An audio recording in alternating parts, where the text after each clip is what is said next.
Bienvenue sur Ensemble, le podcast de témoignages de couple sans filtre. On parle souvent du début des relations, mais moi, je vais écouter la suite.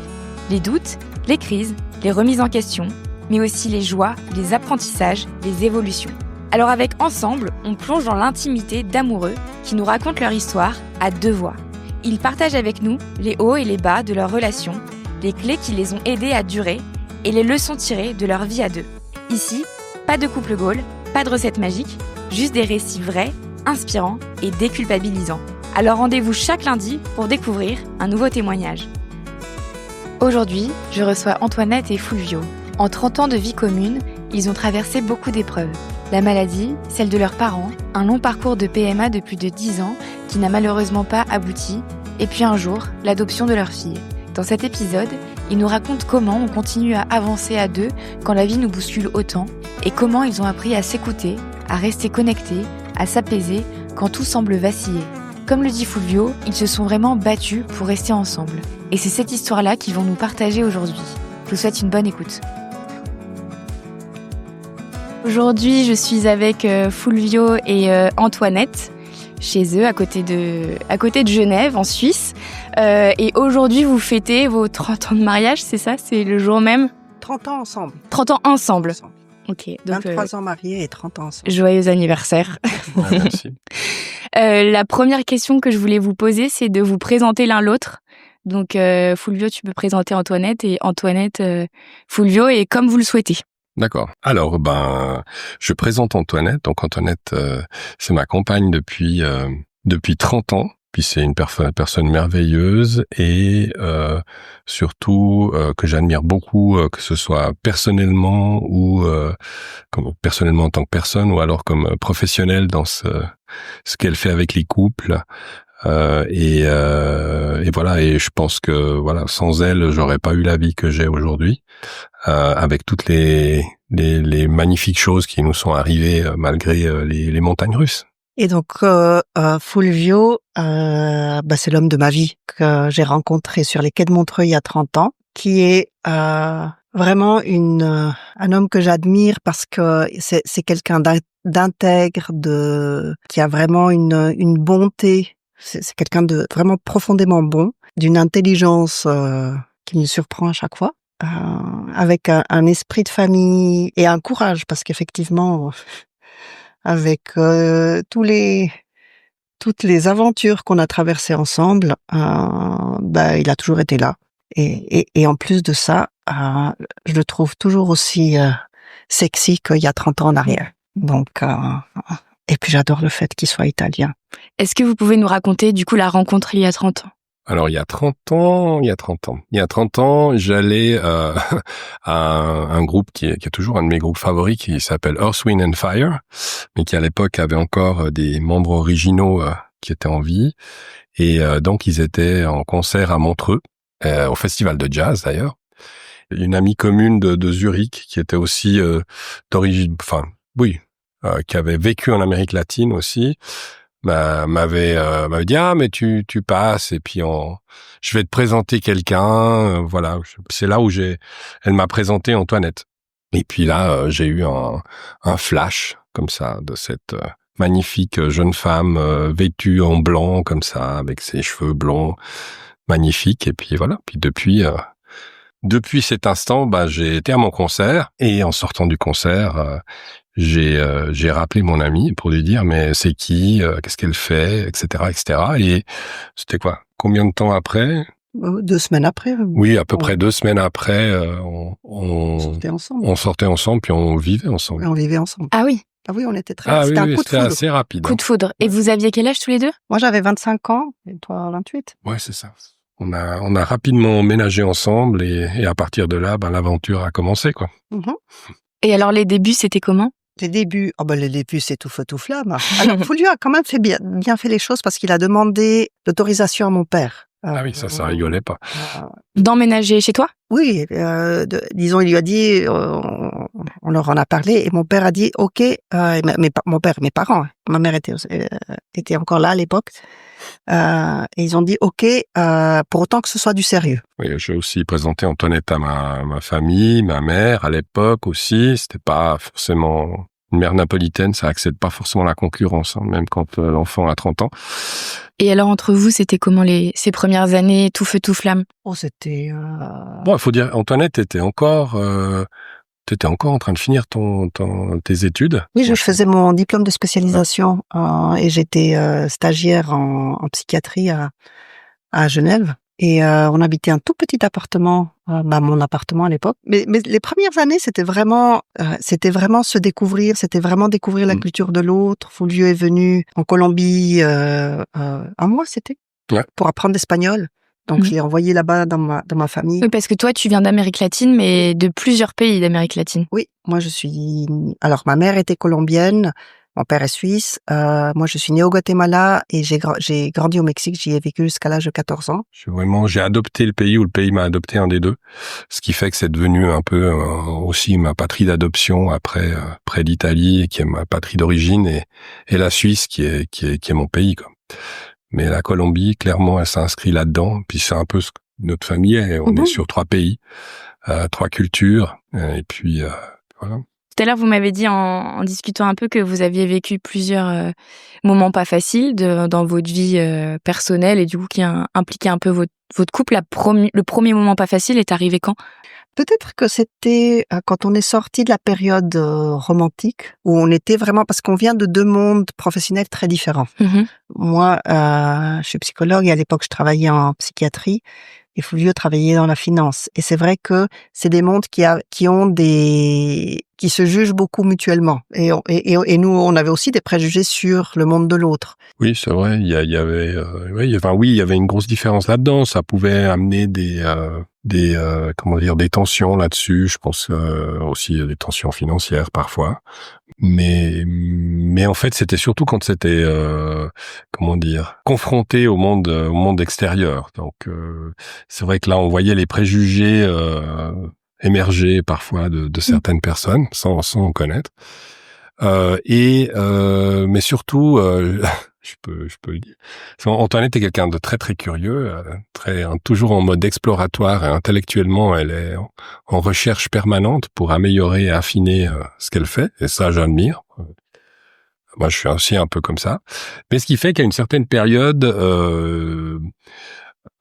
je dirais, et ça c'était juste avant Imago, on commençait à prendre des chemins un peu divergents, parce que Antoinette était dans un mode exploratoire, à explorer pas mal de choses un peu plus originales. Et puis franchement là, moi, elle m'avait un peu perdu en route dans ses explorations, parce que ça m'intéressait un peu moins. Des explorations par rapport à quoi? Je te laisse illustrer. Tu penses au bouddhisme, voilà, l'inspiration à l'autre bouddhisme, tout ça, et franchement là, moi ça me, non. Fulvio avait peur à l'époque. C'est pas que j'avais peur, mais c'est que quand tu rentres chez toi le soir du boulot et puis t'as des gens qui sont en train de méditer dans ton salon, tu dis ok. Ça commence à envahir un peu ta sphère personnelle. Oui. C'est là où ça commençait un peu à coincer. Le soir, elle m'embarquait dans des conférences de Thich Nhat Hanh, pour qui j'ai beaucoup de respect, mais mais tu l'aimais beaucoup parce que ça te permet. Mais alors moi je m'endormais après 10 minutes et je branchais pas du tout sur ça. Ouais. Mais et c'est vrai que moi c'était quelque chose où je m'étais intéressée à ça parce que je l'utilisais à l'époque. Moi je travaillais avec des borderline chroniquement suicidaires et c'était le tout début d'une approche pour laquelle on m'avait envoyé aux États-Unis me former, qui était la thérapie dialectique comportementale, la DBT. Et donc c'est dans ce cadre-là que je me suis intéressée au bouddhisme et que je suis allée me former à la source. Et c'est clair que c'était là il y avait des frictions parce que vraiment c'était comme si je faisais des choses qu'il ne comprenait pas. Et moi je comprenais pas pourquoi il comprenait pas. Moi surtout que je ressentais que ça envahissait mon espace privé, et puis ça a développé une tension entre nous. Ça allait jusqu'aux disputes? Pas vraiment des disputes. Non. À l'époque c'était plus de la distance. On était vraiment distants.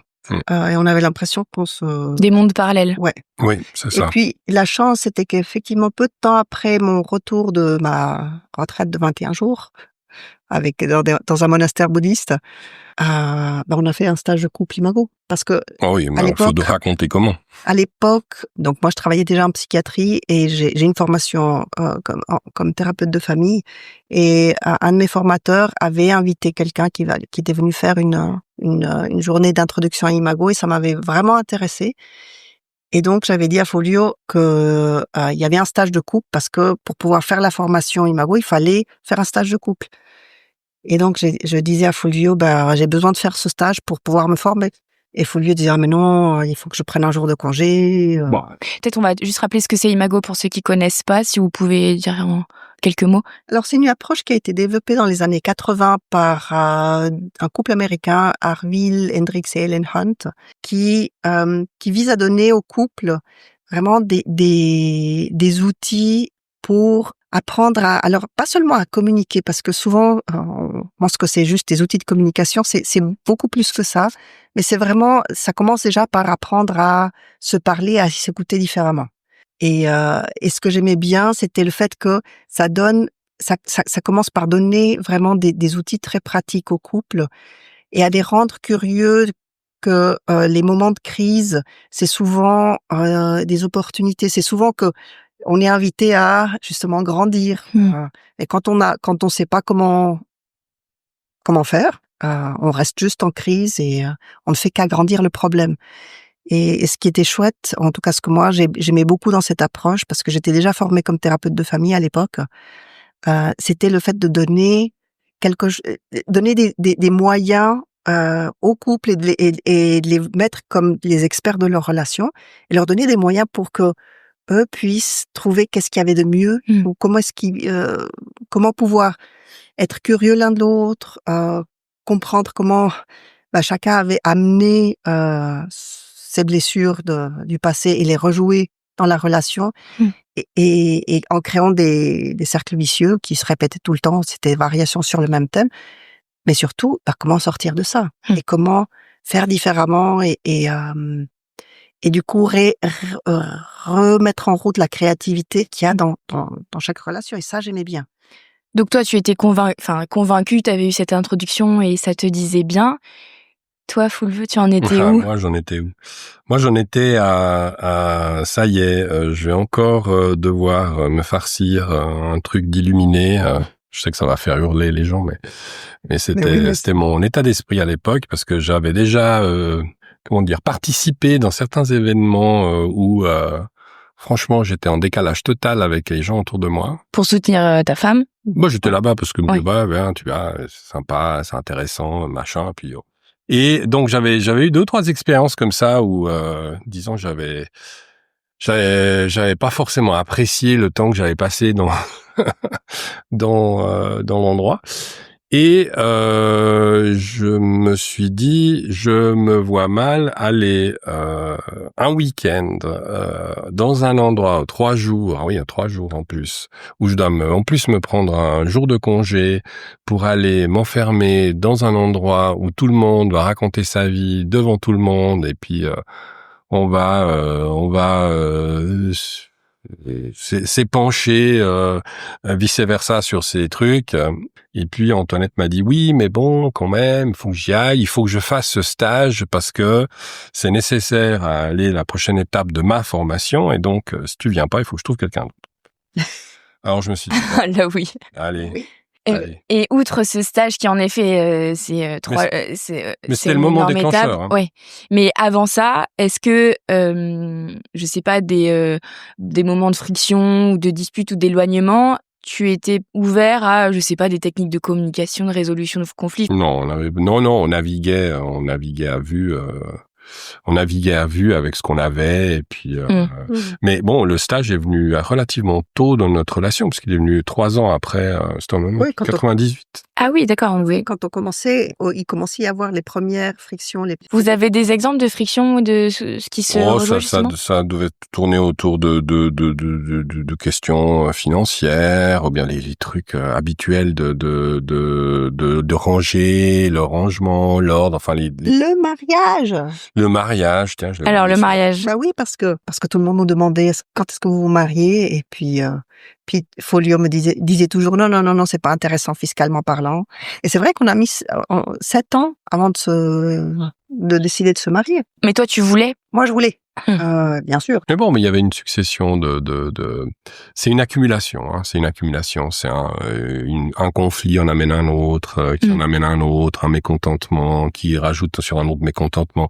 Puis après, les choses de tous les jours, le rangement dans la maison, qui sait qui paye quoi, voilà. Et bon, on était au début de notre ménage, comme on dit. Et puis après, il y avait comme dit, il y avait des tensions supplémentaires qui sont ajoutées avec ces deux mondes socio-professionnels dans lesquels on vivait, les explorations, je dirais, professionnelles d'Antoinette, qui comme on l'a exploré avant. Donc voilà, il y avait plein de choses, et puis le mariage est venu se greffer là-dessus. Donc plein de frustrations de part et d'autre qui font que ça, voilà, tu arrives à un moment où tu fais des vies parallèles. Et ça s'exprimait comment? C'était uniquement des vies parallèles, ou il y avait quelquefois des éclats de voix, Ah non, on a dû s'engueuler 2 ou 3 fois quand même, hein. Mais éclat de voix... Pas trop à l'époque. Non, mais moi, c'est pas trop mon genre. Il faut vraiment me pousser. Mais juste, on se renferme sur soi-même, plutôt. Oui. Et comment vous rabibiochez? On laissait le temps passer, et puis on revenait à plus juste raison, et on réfléchissait. Et puis voilà, je pense que c'était un peu ça. Mais ça résolvait pas forcément le problème de fond. On le mettait sous le tapis. On le mettait sous le tapis, exactement. Et puis ça recommençait. Puis il ressortait de toute façon une Mais Souvent, comme tous les problèmes. Hein. On mettait sous le tapis jusqu'à ce qu'au milieu du salon, ce soit les Alpes. Et du coup, on n'avait pas d'autre choix que de commencer à parler de ce qui se passait. Quand on a fait ce stage, et moi je suis arrivé là-bas en haut, comme j'ai dit, je me disais, je vais me retrouver avec plein d'illuminés qui vont raconter leur vie. Et puis c'était pas du tout ça. En fait, les 2 personnes qui organisaient le stage était un couple finalement comme nous. Et moi, je me suis vite identifié à ce couple, et surtout à lui. Et lui était aussi tombé là-dedans un peu comme ça, parce que les deux, ils étaient tellement différents en plus. Et ça m'a dit, bah tiens, c'est peut-être pas le stage d'illuminé. Et puis ensuite, durant ce stage, ça m'a permis, moi, d'ouvrir plein de portes chez moi, de considérer plein de choses par rapport à moi, mon passé, etc. Une espèce de thérapie accélérée à 2. Et j'en suis ressorti beaucoup plus convaincu même que Antoinette quelque part. Enfin, je veux pas exagérer, mais j'étais après ces 3 jours, j'ai dit, Antoinette, il faut que tu fasses ça, c'est incroyable. C'est incroyable, parce que si moi, j'en ai retiré autant, tout le monde peut en retirer autant. Et puis nous, ça nous a aussi aidé, effectivement, après à survivre. Mais à ce moment-là, vraiment, quand je suis ressorti de là, c'était révélateur. Ça a directement eu des effets sur votre couple et justement ces frictions, ou ça a mis quand même un peu de temps? Non, absolument, absolument. Le fait de faire ce travail, après on va pas forcément aller là-dessus, mais de faire de ce travail, que ce soit fait de manière douce, que ce soit un dialogue, qu'on travaille en fait les deux, qui est pas un psy qui est en train de me dire oui, mais alors tu comprends, mon petit. Non, c'était les deux ensemble.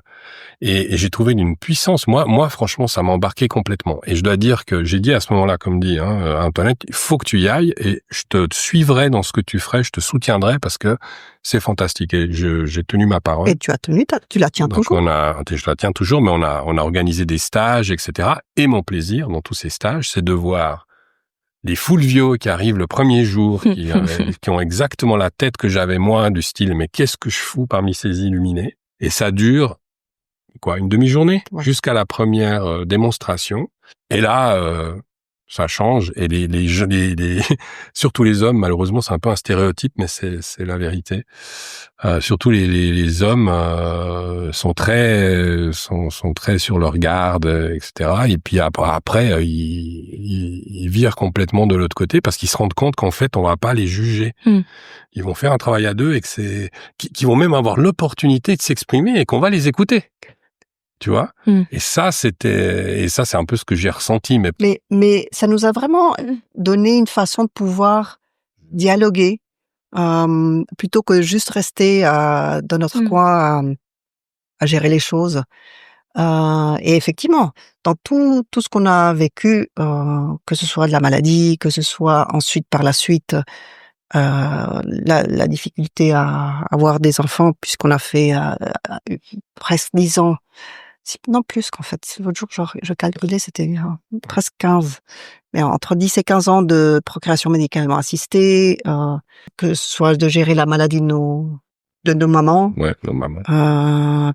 Leur décès, disons, dans tout ce qu'on a traversé et après l'adoption, ça nous a donné des outils pour nous rappeler alors qu'on peut faire différemment. C'est-à-dire que bien sûr tous ces événements nous ont secoués, nous ont malmenés, et c'était tough, hein. Il y avait des moments c'était vraiment compliqué, mais qu'à chaque fois on avait le choix. On avait le choix soit de faire comme on faisait avant d'habitude, c'est-à-dire soit chacun gère de son côté, ou alors de se disputer, ou de maintenir le dialogue ouvert et de se reconnecter et d'essayer ensemble de s'en sortir. Mais on s'est battu pour rester ensemble, parce que la vie, elle t'envoie pas mal de choses. Et nous, elle nous a pas épargnés pour certains trucs, franchement pas épargnés. Et puis c'est vrai que le diagnostic, on en a parlé avec ma famille. Le diagnostic de sclérose en plaques, du coup, d'Antoinette. Et ça a été une bombe pour moi aussi à l'époque. Voilà, ça a été vraiment le deuxième gros choc, mis à part les bisbilles du début. Ça a été la première bonne bombe qui est tombée, qui nous a mis à l'épreuve, mais qu'on a passé. Et de nouveau, Imago a été une espèce de ligne, enfin ça aurait pu être autre chose, mais une bouée de sauvetage. Mais ce qu'on faisait pour les gens, les personnes autour de nous, etc., ça nous a aussi gardés ensemble. Ouais. Oui, parce qu'en fait, du coup, était remis en question le fait de, ok, quand t'as un truc comme ça, est-ce que tu as des enfants, etc. Et donc, il y a eu vraiment 2 années où on a, d'ailleurs, on avait aussi été voir une collègue pour faire nous coacher, faire des dialogues autour de ça. Sur le fait d'avoir un enfant? Sur le fait d'avoir ce diagnostic, d'abord de comment on manœuvre autour de ça. Et puis après, une fois il y a 2 années qui se sont passées et qu'il n'y a plus rien eu. De symptômes, tu veux dire? De symptômes. Et en fait, depuis, j'ai plus jamais rien eu. Du coup, c'était la question parce que l'horloge biologique avancée. Donc, est-ce qu'on se lance dans le fait d'avoir des enfants ou pas? Parce que les médecins à l'époque disaient, ah non, mais faut surtout pas de stress, c'est pas impossible, mais c'est compliqué, etc. Le désir d'enfant, c'était quelque chose que vous partagiez tous les deux de base ou pas forcément? Oui. Oui, à l'époque, oui. Oui, c'était la question était plutôt vis-à-vis de la maladie que vis-à-vis du désir en lui-même d'avoir un enfant. La maladie a pris 2-3 ans cruciaux et puis quand on est un peu sorti du bois avec le diagnostic, on a commencé à aller voir des personnes et puis parce qu'on voyait que ça marchait pas forcément, etc. Puis de nouveau, le corps médical était plutôt là pour nous décourager qu'autre chose. Mais on a persévéré quand même pendant 10 ans. Alors, je sais pas si on a bien fait ou pas, mais je pense que comme beaucoup de parents ou de futurs parents, on passe par la galère de la PMA. Et procréation médicalement assistée. Donc ça, vous essayez depuis combien de temps d'avoir un enfant avant de passer par la PMA? On a essayé pas mal de temps, mais le problème c'est que l'âge avancé, puis les médecins nous ont très vite dit faut y aller. Faut y aller parce que n'attendez pas trop longtemps. Et donc du coup, on a commencé à faire tout le parcours, tout ce qui existe dans procréation médicalement assistée, on l'a essayé, y compris le don d'ovule, parce qu'au bout d'un moment. Donc ça, j'imagine que ça a dû être des dialogues très importants entre vous. Oui, bien sûr. Oui. Parce que des remises en question, des décisions importantes. Et puis voilà, c'est pas facile, hein. Franchement, c'est pas facile comme parcours. Surtout, quand ça vient pas. Comme c'est ce qui était notre cas. Et puis c'était aussi des montagnes russes, hein, parce que. Bien sûr. Je suis tombée enceinte plusieurs fois, il y a eu des fausses couches, des grossesses extra-utérines, donc il y a eu pas mal en fait, tout ce qui pouvait arriver dans un parcours comme ça, on l'a eu. Et donc, c'est vraiment des montagnes russes avec l'espoir, la déception, l'espoir, la déception. c'est fréquent, compliqué.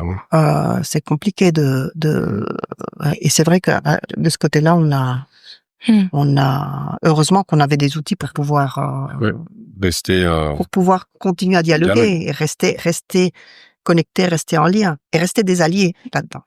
Qu'est-ce que vous ressentiez peut-être personnellement justement pendant ces 10 ans? J'imagine qu'il y a eu plusieurs émotions, mais est-ce que c'était les mêmes émotions? Est-ce que quelquefois vous ressentiez des choses différentes? Surtout, moi, j'ai un souvenir de quand même de grande fatigue au bout de tout ça, parce que fatigue émotionnelle. Il y a ça, au bout d'un moment, ça vous mange. Ce genre de situation, ça vous mange le cerveau, quoi. C'est très émotionnel, c'est très personnel. Et puis, donc au bout d'un moment, c'est très difficile de fonctionner avec ça de manière constante sur 10 ans. Et puis pour Antoinette, c'était encore plus difficile parce qu'il y avait l'aspect physique aussi de tous ces traitements qui est pas sous-estimé, très lourd. Donc ça a été constant. Mais nous, la question de pourquoi on est resté ensemble, parce que c'est un peu le sujet, c'est simplement parce qu'on avait envie. Et parce qu'on s'aimait. On s'aimait, on avait envie, et puis on avait pris, je pense que les deux, on avait pris la décision de faire quelque chose ensemble, de construire quelque chose ensemble, et que quand on essaye de construire quelque chose, il y a des moments difficiles, il y a des moments qui sont pas faciles, il y a des moments qui sont pas faciles du tout, mais ça ne veut pas dire que c'est la fin et qu'il faut se séparer, et puis voilà. Enfin, nous, on n'avait pas du tout cette perspective-là. Non, mais même s'il pouvait y avoir vraiment des moments de tension, de conflit. Pour moi, ce qui était clair, c'était que je pouvais pas trouver quelqu'un de mieux que Fulvio. Même s'il y avait des fois, j'aurais eu envie de l'étrangler. Et quelque part, à toutes ces épreuves, on se serrait les coudes. Parce que l'idée, c'était comment est-ce qu'on les traverse ensemble. Et on essayait, parce que pendant ces 10 ans, alors, tu me posais la question sur quelles émotions. Il peut y avoir, il y a des moments, il y avait du désespoir, il y avait de la tristesse, de la colère, pas parce qu'on se disait mais pourquoi on est des bonnes personnes, et surtout que du point de vue médical, il n'y avait pas de raison. Ah oui, aucun des deux n'avait été diagnostiqué Aucun des deux n'avait été diagnostiqué de quelque chose de particulier. On fait partie de ce pourcentage où les médecins ils disent on ne sait pas pourquoi ça marche. Donc pas. on vous dit c'est le stress, c'est tout ça, même pas? Non, mais même pas. À la fin, le discours c'est toujours le même. Vous êtes trop vieux. Ouais. Parce que vous aviez quel âge dans ces moments-là? Quand on a commencé, on devait avoir 35. Oui, donc pas trop vieux non plus. Non, t'étais pas des dinosaures. Ouais. Non, oui, mais pour les médecins spécialistes de la fertilité, on était déjà en phase de dinosaurisation. Oui. Ah oui. À partir de 32 ans, on est déjà hors de la cour. Les médecins vous disent ne tardez pas trop. Donc ça n'a pas marché, et on a fait ce long parcours qui était difficile, surtout vers la fin, vraiment très compliqué. Et ce qui était aussi, c'était un parcours qu'on n'étalait pas au grand jour non plus, parce que sinon, au bout d'un moment, c'était pénible d'avoir tout le monde qui mettait son grain de sel, qui disait tu devrais essayer ça, tu devrais essayer ça, tu devrais essayer ça. Je connais un tel pour qui ça a marché après avoir fait ça, donc. Au bout d'un moment... Oui, bien intentionné, mais pas forcément aidant. Oui, c'est pesant. C'est pesant. Ouais. Et puis après, il y avait aussi les remarques, comme, je sais plus si on l'a dit avant, mais les remarques du style mais de toute façon, vous vivez bien sans enfant. Et si votre relation, ça marche parce que qu'on n'a pas d'enfant. Vous n'avez pas d'enfant. Et les gens pensaient jamais le fait que... C'était une souffrance. C'était une souffrance. Il y a peu de respect pour ça, c'est clair. Et alors, vous avez décidé d'adopter. Quand est-ce que cette décision est arrivée? Parce que donc on a fait tout le parcours dans la PMA, il y a les inséminations, ensuite il y a la fécondation in vitro, et puis ensuite il y a la fécondation in vitro sur don d'ovule. On avait fait celle sur don d'ovule d'ailleurs à Barcelone, et c'était le dernier essai, et j'ai été enceinte et j'ai fait une fausse couche tardive sur une septicémie, et donc moi j'ai failli laisser ma peau. Le bébé bien sûr est décédé, et c'est vrai qu'après celle-là, disons après ça, physiquement, je veux dire, mon utérus était devenu une espèce d'éponge à force de tous ces traitements.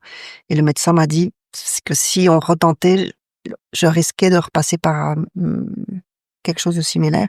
Donc là, on a fermé l'option PMA. Je vais dire l'option l'un de nous deux, puisque quand tu fais par don d'ovule, il y avait que effectivement le patrimoine génétique de Fulvio et plus le mien. Et là, on a fermé cette option-là.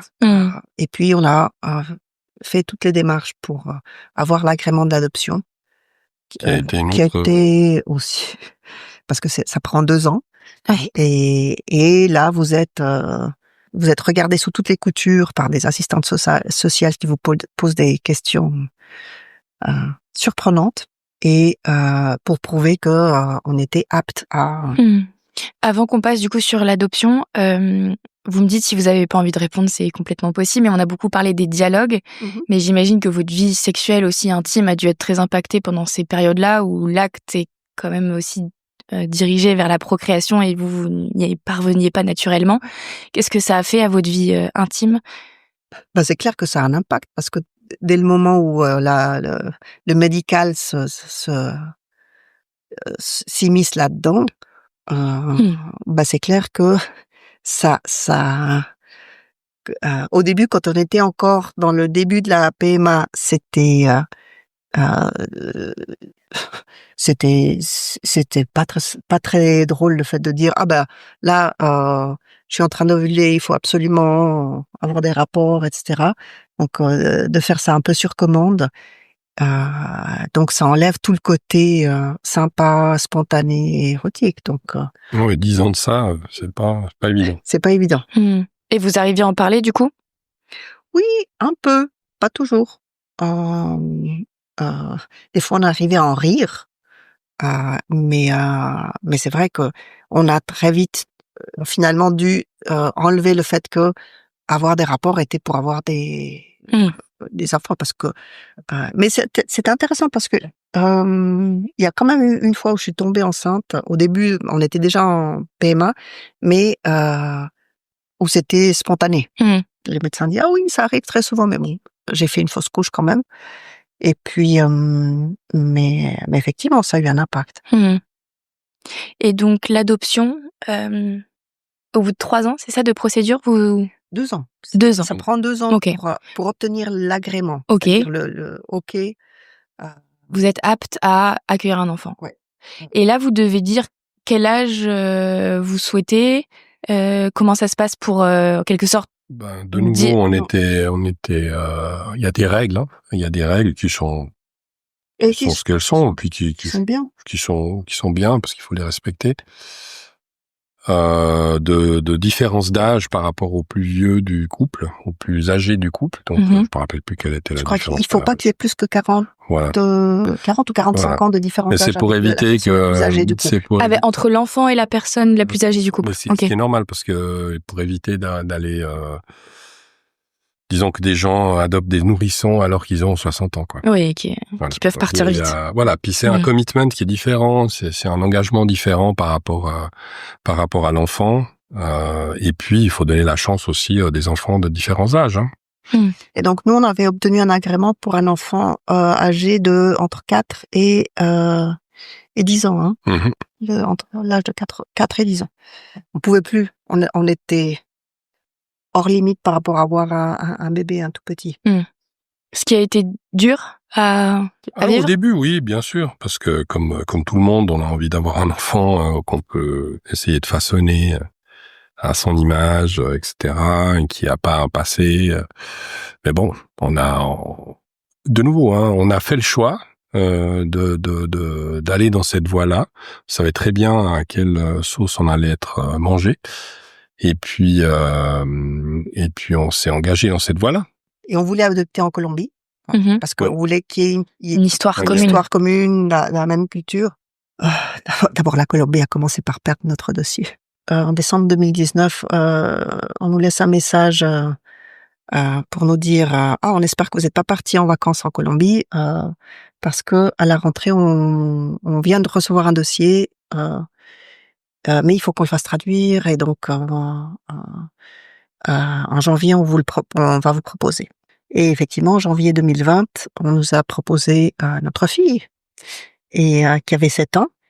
Et rien qu'en lisant le dossier, sans photo, parce qu'on vous envoie d'abord juste le dossier, on est tombé amoureux de cette petite fille. Et puis donc on a accepté l'adoption et après on a vu la photo et on aurait dit oui même si on n'avait pas vu la photo. Et on est allé la chercher. On l'a rencontrée le 3 mars 2020 parce que il fallait encore faire X 1000 papiers. Et donc, mais entre-temps, on la voyait par Zoom. Et puis après, on est parti en Colombie début mars pour la rencontrer, aller la rechercher le 3 mars. 23 mars 2020. Il y a le Covid. Ah oui, donc vous rentrez dans la parentalité en plein Covid. Ouais. Disons, c'était pas encore, ça commençait tout juste en Europe. Et une fois qu'on était arrivé en Colombie, c'est là où ça a éclaté ici en Europe. Mais ça nous a rattrapé là-bas. Vers la fin. Parce que vous êtes resté là-bas quelques mois, du coup? Il fallait qu'on reste au moins 1 mois pour finir tout le processus administratif. Et voilà. Et donc on est arrivé en Suisse, style 3 jours avant ce qu'on avait prévu même. Et on s'est retrouvé dans une Suisse confinée, qui était une espèce de grandes vacances pour notre fille, puisque voilà. Et ça nous a permis effectivement de bien se connaître, de mieux se connaître. Et alors comment se passent les premiers moments de parents? Parce que du coup vous avez vécu 20 ans ensemble sans avoir ce rôle-là, là 25. C'est un rôle de parent un peu particulier parce que on a quand même une petite fille qui avait 7 ans quand elle est arrivée ici. Enfin, elle venait d'avoir 7 ans. Oui. Donc c'est pas la même interaction qu'avec un enfant, un bébé, quoi. Donc c'est totalement différent. On a déjà des interactions. Je dirais que c'est un peu l'âge sympa aussi, où on découvre des activités ensemble. On lui a appris à faire du vélo, tu lui as appris à nager. On l'a emmené voir la neige pour la première fois. Ça, c'était absolument extraordinaire comme journée. Et donc vous deviez voir vos rôles changer. Enfin, j'imagine. Vous étiez plus que tous les deux chez vous. Bah oui. Et même par rapport à... Antoinette est devenue maman et toi t'es devenu papa. Oui, tout à fait. Oui, les rôles ont changé. Bien sûr, on a découvert tout un monde, qui est le monde des parents, avec leurs codes, en accompagnant notre fille à l'école. Non, c'était une expérience intéressante. Moi, je t'ai découvert aussi comme papa, comme vraiment un papa poule. Et puis voilà, donc des bêtes trucs qui sont complètement naturels quand on est parent. Accompagner l'enfant à l'école, aller le chercher, les activités après. Lire des histoires le soir. Voilà, lire les histoires le soir dans le lit, jouer, construire des cabanes. Qu'est-ce qu'on a fait? Et il faut avoir en tête que, oui, notre fille avait 7 ans, mais c'est une enfant de 7 ans qui arrive et qui a des besoins d'attachement, d'exploration, qui a tous les besoins d'un tout petit, mais venant de la part d'un enfant plus grand. Donc, par exemple, c'est vrai que moi je riais parce que les premiers jours, je m'étais amusée à compter le nombre de fois qu'elle me disait maman regarde, un peu comme les enfants de 2 enfants. Et j'avais arrêté après 2 heures, j'en étais à 100 et quelques. Mais parce qu'il y avait vraiment, c'est vrai que c'est un enfant grand, mais qui arrive avec tous les besoins d'attachement pour créer d'un tout petit. Le fait que pendant les 3 premières années, elle a dormi une grande partie du temps avec nous, soit tous les 3 dans le lit, soit des fois c'était que moi, mais disons avec elle dans son lit pour l'aider à faire la transition, mais que il y a vraiment eu tous ces besoins d'un tout petit dont il fallait prendre soin, simplement parce qu'elle était en train de s'attacher et de créer un attachement avec nous. Donc c'est clair que ça a changé. Et que c'était pas toujours simple, mais on était là aussi dans une phase de découverte de notre fille, d'être parent, dans beaucoup une phase romantique aussi. Aujourd'hui, elle est plus grande du coup. Elle a 12 ans. 12 ans. 12 ans, ouais. Vous avez toute une vie, 30 ans derrière vous d'épreuves, de communication, de parcours. C'est pas fini. Et c'est pas fini. Vous en êtes où aujourd'hui? Aujourd'hui, on manœuvre avec la crise d'adolescence de notre fille, qui est plus que costaud, parce qu'effectivement, on a découvert ce qu'on ne savait pas quand on l'a adoptée, mais qu'elle vient avec un bagage Pesant. de trauma complexe extrêmement lourd pour elle qui doit faire face à ça, et pour nous qui devons contenir tout ça. Elle veut faire péter le cadre, qu'elle rue dans les brancards, elle fait bosser beaucoup de monde, pas seulement nous, mais tous les gens qu'on a mis en place autour d'elle pour prendre soin d'elle. Ouais, c'était sportif. Et c'est sportif. C'est sportif, mais de nouveau, on a fait un choix, on assume les responsabilités de ce choix. Et entre vous deux, c'est comment en ce moment? Il y a des fois, c'est tendu parce qu'effectivement, c'est compliqué, parce que elle vient vraiment nous chercher. Et il y a des fois où ça pète aussi entre nous. Et après, on apaise, on redescend et on retrouve le fait que finalement, on se soutient.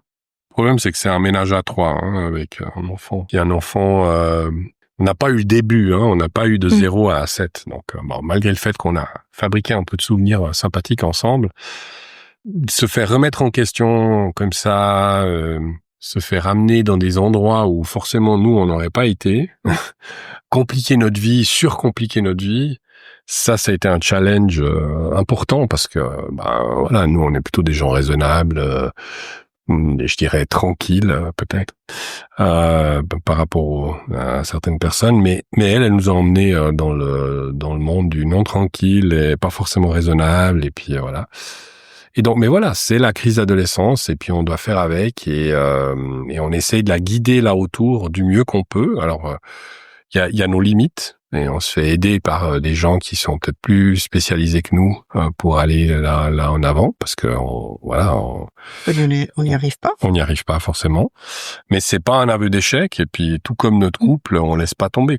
Je veux dire, c'est du hors norme par rapport à ce qu'on connaît ici. C'est une rescapée d'un réseau. Beaucoup de violence, il y a beaucoup de, c'est vraiment dans l'extrême. Même pour toi qui avais travaillé en psychiatrie ou dans des choses dures, c'est. Ah oui, mais heureusement que j'ai le bagage que j'ai. Oui, parce que très honnêtement, ce qu'on a vécu, c'était, si on n'avait pas, si Antoinette avait pas cette expérience professionnelle, je pense la personne normale dont je fais partie aurait été complètement perdue par rapport à ce qu'on a eu. Donc ça, c'est, est-ce qu'on a encore? Oui, mais ce qu'on a encore, c'est rien par rapport à, enfin, dans le sens, c'est rien, c'est un peu plus normal. Voilà, il y a des traumas qui sont là et qui se sont révélés tout à coup, comme ça, c'est le diable est sorti de sa boîte. Et si Antoinette savait pas, pour elle, c'était quelque chose de connu. Elle l'a sous certaines formes connu dans ses expériences professionnelles. Donc oui, ça a été, c'était un moment magnifique, une épreuve continue, mais on lâche pas. Mais on n'en lâche pas. Parce qu'on est convaincu que c'est une magnifique personne. Ah, mais c'est et puis d'une intelligence invraisemblable. Et que moi, je lui ai toujours dit que, bien sûr, je lui dis à chaque fois, si t'as survécu à ce qu'on t'a fait, c'est pas l'adolescence qui va te tuer, ma chérie. Mais par contre, et que le jour où elle arrivera à transformer le bagage avec lequel elle vient, elle va dépoter.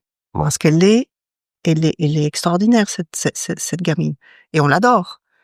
Mais effectivement, elle nous a mis à rude épreuve. Et en tant que couple, c'est d'autant plus important dans ces moments-là de s'accrocher, de dire, OK, même s'il y a des jours où effectivement il faut s'accrocher. Il faut s'accrocher et que ça pousse dans des limites qu'on se connaissait pas. Ouais. Et c'est pas facile de garder le cap. Calmer le jeu et faire ce qu'on a appris à faire pour s'apaiser, pour garder le cap. À chaque fois, c'est un choix. Parce qu'à chaque fois, on a le choix de prendre des outils et faire ce qui est utile pour que ça marche, ou de dire ah non là j'arrête. Et c'est toujours un choix. C'est jamais C'est un choix. c'est jamais acquis une fois pour toutes. Et il y a des fois, c'est un choix au quotidien de dire, OK, on y va. Mon père qui est là en ce moment, il me disait ce matin, il me disait que son père lui disait, c'est les 30 premières années qui sont les plus difficiles. Après, ça roule tout seul. À partir d'aujourd'hui, ça roule tout seul, du coup, normalement pour vous. Aujourd'hui, ça roule tout seul. Je crois Pas de les problème. dire. Merci beaucoup pour votre témoignage. Merci Merci pour à toi. l'invitation. Si vous avez aimé l'épisode, pensez à soutenir le podcast. Abonnez-vous, laissez une note, partagez-le autour de vous et puis suivez Ensemble sur Instagram. C'est ensemble.podcast. C'est grâce à cette visibilité que ce projet pourra continuer à grandir. On se retrouve prochainement pour un nouveau témoignage.